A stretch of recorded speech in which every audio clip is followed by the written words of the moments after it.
आजकल कुछ लोग जो नुक्तों के बारे में बहुत सेंसिटिव हैं, बहुत ज़्यादा एक्स्ट्रा सेंसिटिव हैं, वो हर क के नीचे नुक्ता लगाने की कोशिश करते हैं। मैं इस बात को पहले भी कह चुका हूँ एक चैनल पर, बल्कि कुछ चैनलों पर, एक पर तो बहुत ज़्यादा।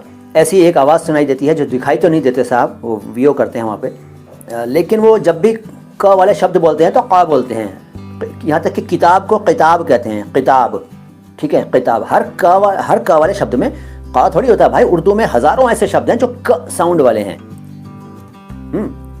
तो हज़ारों शब्द ऐसे हैं जो क वाले हैं। तो उर्दू में क भी है और क़ भी है। ये मतलब नहीं है कि उर्दू बनाने के लिए हर शब्द के नीचे नुक्ता घुसा दो, मतलब क के नीचे नुक्ता घुसा दो तो उर्दू का है। अगर उर्दू का है तो भैया नुक्ता घुसा दो। बहुत बुरा लगता है, यकीन मानिए। चैनल पर, नेशनल एक चैनल है, मतलब राष्ट्रीय, सारे चैनल नेशनल ही तो हैं आजकल, न्यूज़ चैनल, तो उनमें एक पर आते हैं साहब, वो मतलब आवाज़ आती है उनकी तो बहुत नुक्ते लगाते हैं, हर काम में नुक्ता घुसा देते हैं यार। और ऐसे अनेक लोग हैं जो हर जगह क के नीचे नुक्ता लगा देते हैं। मेरे फेसबुक पर अनेक शायर हैं मेरी फ्रेंड लिस्ट में, तो वो बहुत अच्छी शायरी करते हैं, ज़बरदस्त शायर हैं, अपने अपने मतलब अपनी विधा के धुरंधर हैं वो, अनेक हैं ऐसे।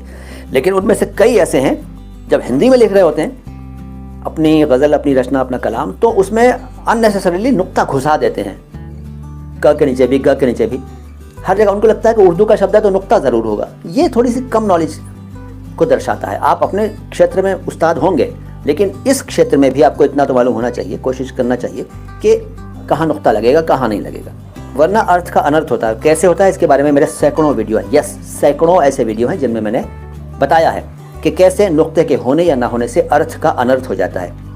उन वीडियोज़ को देखिएगा।